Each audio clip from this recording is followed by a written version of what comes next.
રામ રામ ને સીતારામ ડાયરા ને માતાજી બધાને હાજર નરવા રાખે. સવારના 7:30 જેવું થાય છે ને આપણે જવું વાડીએ. આજ નીંદવાનું કામ ચાલુ છે. કાલે નીંદવાનું હતું ને આજે નીંદવાનું કામ ચાલુ છે. અડધા ઉપર થોડાક રહી ગયા હતા ને અડધું ટૂંકમાં નીંદાણું હતું. એટલે કાલે એ રીતે ચાલુ હતું. આપણે વાવેતર કરવા ગયા હતા અને આજ કાંઈ જવાનું નથી. કાલે લગભગ પાછું થાહે વાવવા જવાનું. 1-2 ફોન આવ્યા હતા એટલે કાલે કદાચ થાય તો થાય, બાકી નીંદાય આજ જાય તો જાય એવું છે બધું. લાલો તો એ રીતનું બધું છે ને આજે જોડી લીધી કાંઈ સાંજે જ લારી, એટલે કીધું માણસોને અત્યારમાં લઈ જવા છે અને પાછા લેતા આવવા. એટલે આજ કંઈ વાવેતર નહોતું ને એટલે જોડી, નકર તો પછી વાવેતર હોય તો પાછી ઓળણી જોડવી પડે. બાકી તો એ રીતનું છે ને. હાલો આપણે મીરાના દર્શન કરી લઈએ. તો મીરા જાઓ મસ્ત બાંધી અહીંયા. મીરાનું વાસી દઉં દોવાનું કામ ને થઈ ગયું બધું કમ્પ્લીટ. હાલો મીરાના દર્શન કરું તો તમે વિડીયોને લાઈક આપી દેજો, તમામ ગ્રુપમાં શેર કરી દેજો. ચેનલ ઉપર ન હોય તો ચેનલને સબસ્ક્રાઈબ કરી દેજો. જય ગૌ માતા, જય ગૌ માતા.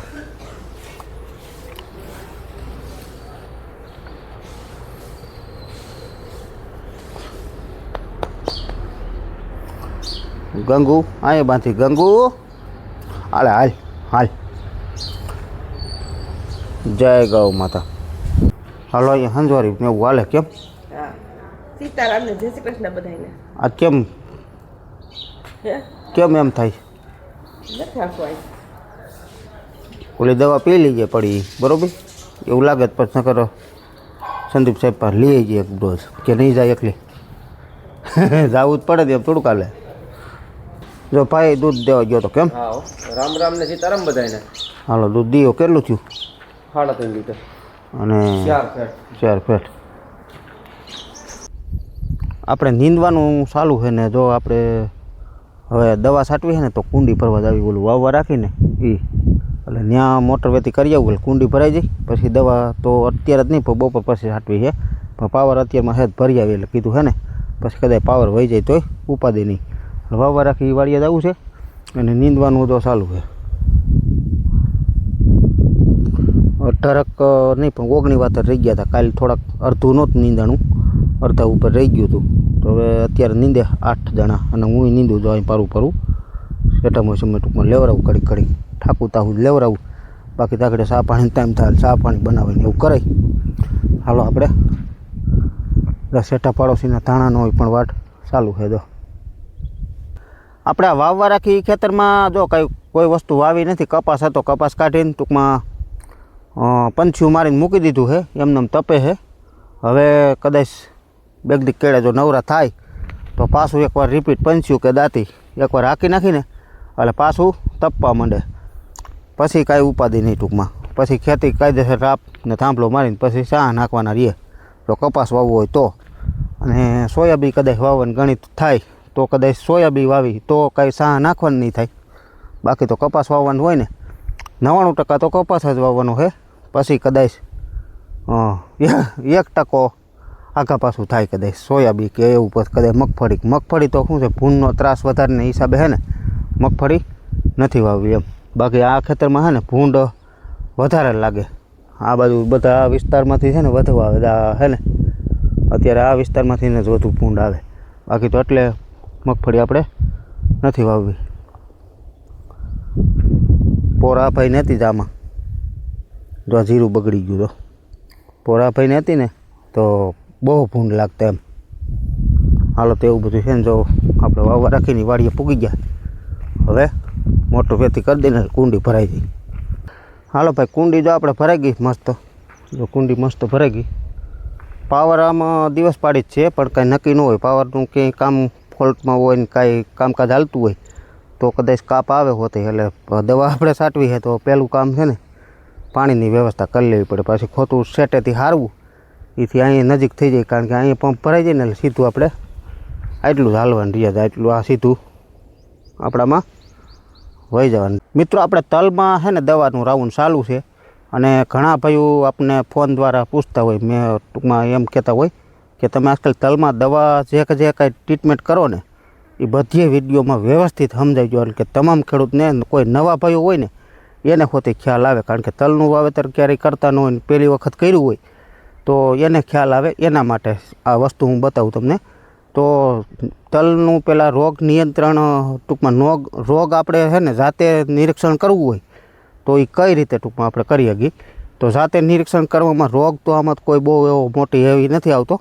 રોગ જીવાતને સુસિયા પ્રકારના જીવાત આવે, પછી ઈયળ આવે. તો અત્યારે સુસિયામાં તો સફેદ મછલી છે, એટલે કે સફેદ મચ્છી કહેવાય એને. અમારે ત્યાં મચ્છી કહે, ક્યાંય માખી કહેતા હોય, ક્યાંય પોપટી કહેતા હોય, બધી અલગ અલગ ભાષામાં વ્હાઇટ ફ્લાય ટૂંકમાં કહે એમ, બરાબર. તો વ્હાઇટ મચ્છી કહેવાય એને, અમે ત્યાં મચ્છી કહી. અને લીલા તડતડિયા કહે, સફેદ તડતડિયા કહે, એટલે તડતડિયા ઘણી જગ્યાએ કહેતા હોય. એટલે ટૂંકમાં અલગ અલગ ભાષા અલગ અલગ ગામ પ્રમાણે હોય. તો કોઈ નવા લોકો ભાઈ આવ્યો એમના માટે જ આ વિડીયો છે, પણ કોઈ કાયમી ખેતી કરે છે એના માટે ટૂંકમાં છે. પણ ટૂંકમાં આ રીતે તમે નિરીક્ષણ કરો છો કે કેવી રીતે કરો એ તમે આ કમેન્ટમાં કહેજો એમ. તો આ રીતના આપણે તલનો જેને પાક હોય કે કોઈ પણ વસ્તુ પાકમાં આપણે નિરીક્ષણ કરવું હોય તો એ અલગ અલગ એની રીત હોય. તો તલમાં આપણે કેવી રીતે નિરીક્ષણ કરી શકીએ એ તમને થોડુંક વ્યવસ્થિત સમજાવું એમ. તો આપણે સફેદ મચ્છી હોય એ ક્યાંય પાન ઉપર કે ક્યાંય રખડતી હોય નહીં. સવારના ટકે કદાચ હોય હોતે ટાઢોપોર હોય તે, પણ અત્યારે બપોર વસારે સફેદ મચ્છી ન હોય અને ઈયળે ન હોય. તો સફેદ મચ્છી કે ગરો કે જે કંઈ હોય એ બધુંય પાન નીચે હોય આ રીતે. પણ બહુ એટલું બધું આમાં છે નહીં, પણ વ્યવસ્થિત તમે આમ આમ આમ હલાવો ને એટલે સફેદ જીવાત ઉડે એટલે એ સફેદ મચ્છી. પછી પાનની નીચે તમે આમ જુઓ તો લીલો ગળો હોય, પીળો ગળો હોય આ રીતનો. તો એનું નિયંત્રણ કરવા માટે આપણે આગળ દવા બતાવું તમને. તો સફેદ મચ્છી પછી ઈયળનું નિરીક્ષણ આપણે કેવી રીતે કરી. તો પાનમાં આ રીતના કાણા હોય તો આપણે વર્તી જવાનું કે ઈયળ આવી છે એમ. અને ખાસ અત્યારે છે ને આ મિક્સ ઋતુ છે ને એની હિસાબે અત્યારે તલમાં દવા જોઈ. આ એકવાર ઉજરી ગયા ને, મોટા થઈ ગયા ને, ઉનાળું એકદમ વાતાવરણ થઈ ગયું, ઉનાળું પવન થઈ ગયો શુદ્ધ આથમણાનો, પછી આને કોઈ દવાની જરૂર પડતી નથી. અત્યારે મહિના ઉપરના ટૂંકમાં 1.5 મહિના ઉપરના થઈ જાય ને ત્યાં સુધી 2 થી 3 રાઉન્ડ કરી નાખી. પછી કોઈ વસ્તુનું તમે પોરે વિડીયા જોયા હતા તો આપણે ફક્ત ને ફક્ત 2 જ વાર દવા છાંટી હતી તલમાં, જ્યારે નાના હતા ત્યારે. પહેલો રાઉન્ડ આપણે કરી નાખ્યો, આ બીજો આજ ચાલુ છે અને બીજી વખત નીંદાઈ ચાલુ છે. તો નીંદવામાં જો આજ કદાચ નીંદાઈ જાય કે થોડું ઘણું રહી જાય. તો આ રીતનું ટૂંકમાં નિરીક્ષણ આપણે કરી શકીએ. ઈયળનું કાણું હોય અને ગરો હોય તો આની નીચે હોય, પાન નીચે. મચ્છી હોય તો આની પાન નીચે હોય. હવે તમને દવા બતાવું આપણે કઈ કઈ છાંટી છે. તો અત્યારે ખાસ ગરો નથી, સફેદ મચ્છી જ છે અને ઈયળ કોક દેખાય છે. આ કાણા છે ટૂંકમાં, ઈયળ કોક દેખાય છે આ રીતે. આ કાણ કે પાન એને ખાય એટલે કાણું પડે, બાકી ઓમ કાણું ન હોય. તો દવામાં તો આપણે છે ને 2 જાતની છાંટી છે. આ ત્રીજું છે પણ એ સ્ટીકર છે ચોંટાડવાનું. આ પહેલું સૌથી બતાવી દઈ, ક્યુરેટિવવાળાનું સ્ટીકર છે. આ પંપે 5 ml નાખી છે. અને પછી આ છે પ્રોટોકોલ એટલે ઈયળનું છે, બહુ હાઈ ક્લાસ આવે, પ્રોક્લેમ જેવું ટૂંકમાં. લશ્કરી ઈયળના આનો કંટ્રોલ ટૂંકમાં કરે. પણ અત્યારે લશ્કરી ન હોય, અત્યારે તો હાવ બારીક ઝીણી અને લીલી ઈયળ હોય. એ કદાચ તમે સાયફર મેથીને 25%, સાયફર 25% છાંટો ને તોય વહી જતી હોય. બાકી તો આપણે તો સાયફર નહોતી એટલે આ પડી હતી, કીધું વાપરી નાખી એમ. અને આ છે ધાનુકાવાળાનું માર્કર. આ મચ્છીનું છે, લીલી અને સફેદ મચ્છી બે ટૂંકમાં. અને આમાં ઝેર તો કંઈક જા આવે, આ રીતનું ઝેર આવે. એટલે ત્રણેય વસ્તુ છાંટી છે. એમાં 5 ml સ્ટીકર નાખી છે, 20 ml આ ઈયળનું નાખી છે અને 30 ml આ મચ્છીનું નાખીશ ટૂંકમાં. આ ત્રણેયનો છંટકાવ ચાલુ છે. પંપ પહેલાં વ્યવસ્થિત ધોઈ નાખવાનો છે, પછી બીજા નંબરમાં અડધો પંપ પાણીનો ભરી લેવાનો છે. પછી તણીનું ટૂંકમાં આપણે મિશ્રણ નથી કર્યું, તણી જે માપ પ્રમાણે નાખતી જવાની અને પછી પંપ ટૂંકમાં આખો ભરી લેવાનો, પછી ટૂંકમાં છાંટવા દેવાનો.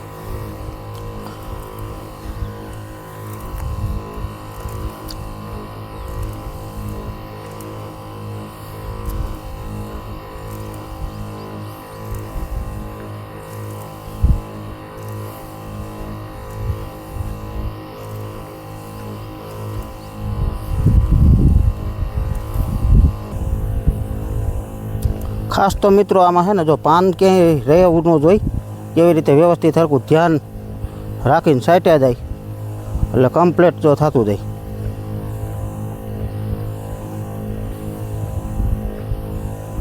અને અત્યારે ખાસ એટલી બધી કાંઈ જરૂર ન હોય પણ વીઘે આપણે 2.5 પંપ થાય ને એટલી સાટીશ.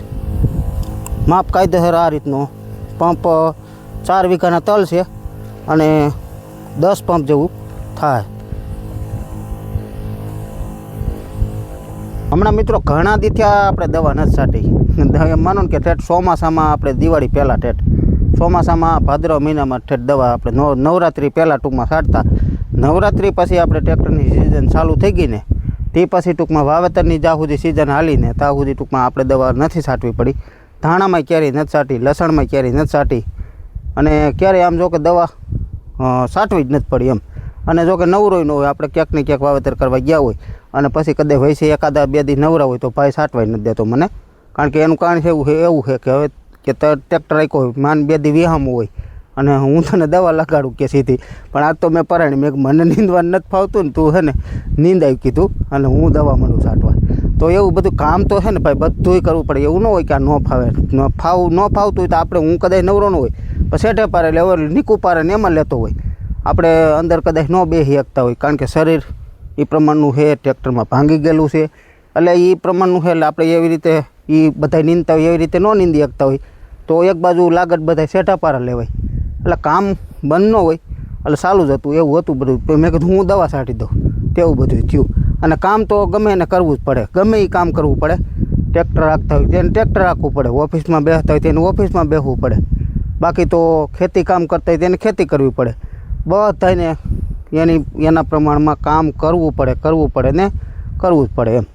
બાકી તો નવરી બજાર હા વાટા આપણે મારી તો કોઈ દી પૂરું થાય નહીં. આ સમય અટણ એવો છે.